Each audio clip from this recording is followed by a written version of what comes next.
Okay, so one thing people don't ever talk about when it comes to the Fuji system, especially the X100 and X Pro, is that while it is cool that it has an OVF, it is pretty lackluster compared to other viewfinders that are, an OVF as well. So like this is why, again, I'm saying I'm just comparing this to my past experiences. So with the Leica M's, even the film ones, the viewfinders it looks really nice inside when you look through it. Like it feels like you're looking through actual glass. When I look through this, it feels like I'm just looking through a window.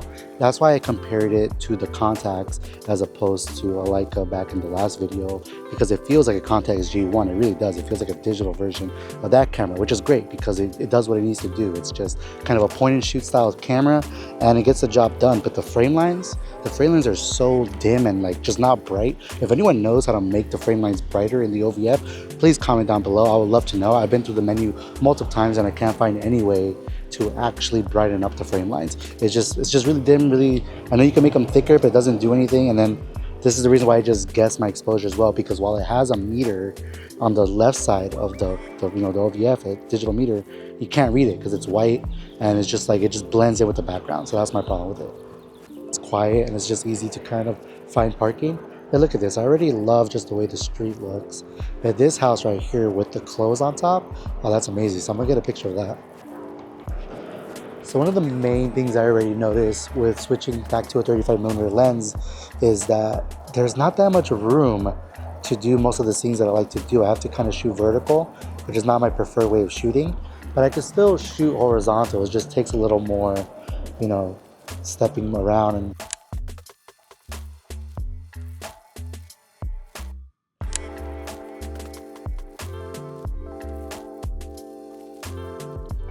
so this is cool. You guys see that over there? It's just the clothesline, but it looks amazing, especially the way the light's hitting it. Wow.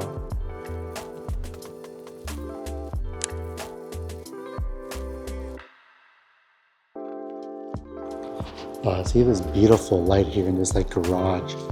It's kind of hard to get though because it's pretty dark in here. But I like these patterns they got going on.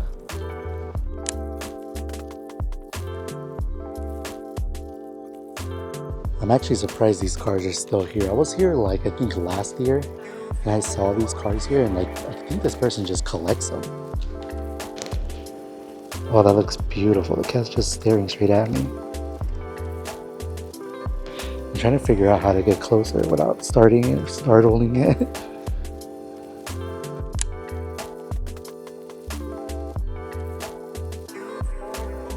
So I never thought about getting these cars from back here, but it looks way better from the back.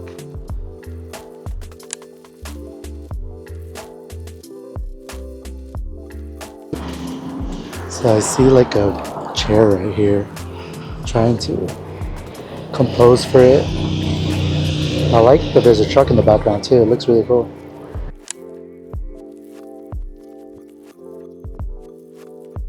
Alright, we're going across the street. I'm trying to get behind this building here. I see some stairs over there. I want to see what's over there. So there's this beautiful green door over here. So the problem is trying to get it all in the frame. Sadly, 35mm is not as wide as I thought it was. But I could still get the most of it. Just kind of have to lean like this. I don't want the yellow, I just want the green. Beautiful, wow. Oh, let me try one more time because I feel like I can't really compose well like this right here.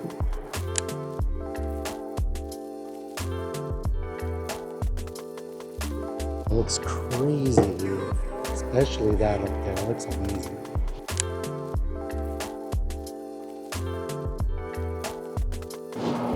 Oh yeah, there we go. There we get the whole thing.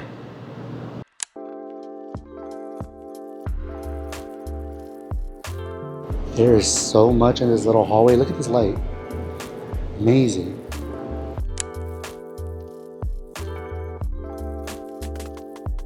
So you see this door, but then look at the light kind of hitting the wall. It's amazing. So I'm gonna try to frame this up so that top half is the top left part of the image.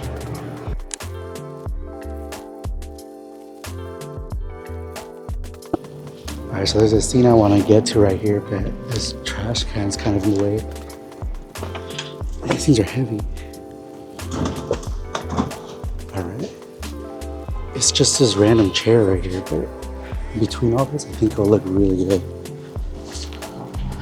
Let me see if I can get it from all the way back here. Maybe I should stop my aperture down because I want to kind of create that hallway effect. Honestly, it's not as cool as I thought it was. It's alright.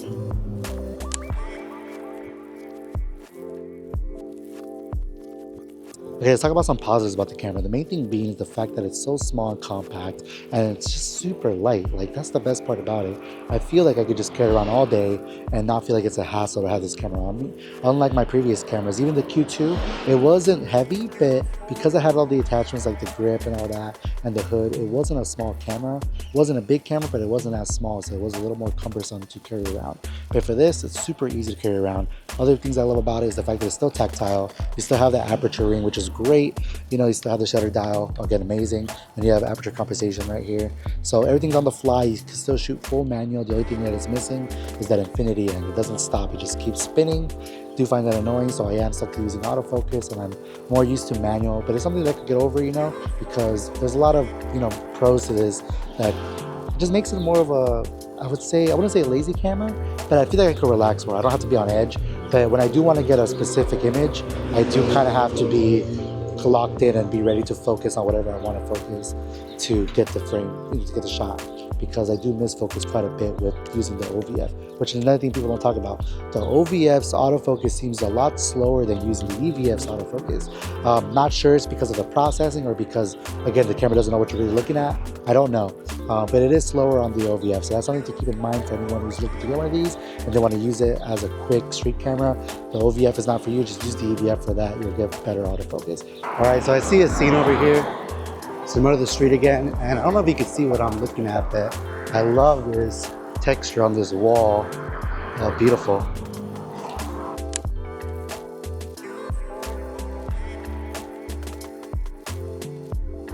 All right, so I keep finding stuff in the middle of the road.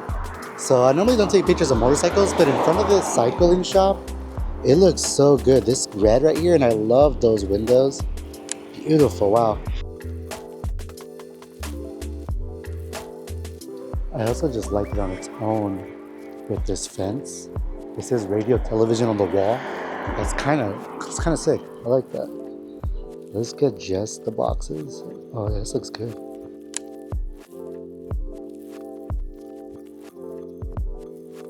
I like that blue house, and I love all the greenery.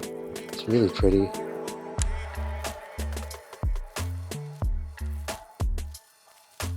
So I love this right here. You see how you could use like the poles and all that as like a frame? It's so good, especially with the light right here. The shadow is amazing. I just gotta wait for something interesting to kind of pass through this here.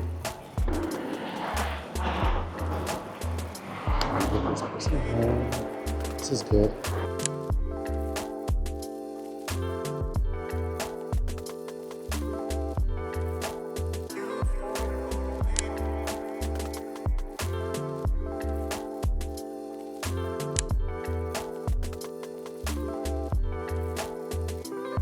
Guys, I really like this scene right here. Just kind of have to pull over to go for it. Hey, this looks amazing. I just like the house here in the corner, and I like the truck.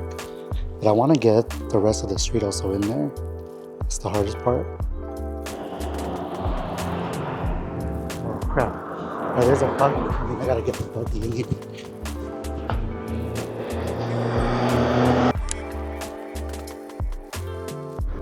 I love the sombreros in the back of this car. It looks amazing.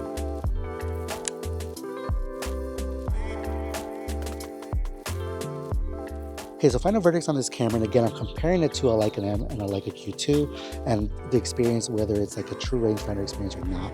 And I would say it's not. This is nowhere near a rangefinder experience because you don't have a focusing patch, you don't have an actual focusing tab that stops at infinity and stops at the nearest focal distance of whatever lens you're using. So in that aspect, it's nowhere near that experience. You just can't rangefinder, if that makes sense. You can't do it. It's pretty much close, like I said, to a Contax G1 or G2. I think that's what it's meant to be, more of a point and shoot film style camera, and it's an everyday carrying camera. It's great for that. I think it's good for beginners. If you're a beginner and you just want to get started and kind of have great images off the bat with the JPEGs, I think the JPEGs are great. The recipes, again, I don't really care for the recipes. Again, if you want the recipes or my recipes, comment down below. I'll give them to you. I don't use them anymore, not since I first started a long time ago with these cameras. But yeah, I think it's just a great camera for beginners, for anyone trying to get started. But the problem is the price. These are going way over market value right now. They're still like past $1,400, which is insane to me. I got it for below market price, around the $800, $900 range, which is the only reason I went for it. If it wasn't for that, I think I would have just kept my Q2 and just coughed up the money for a car somehow. Other than that, great camera. I think it's good for what it does, and I do recommend it if you can find it for cheap. If you can't, don't bother. If you're looking for a rangefinder experience, it's not here.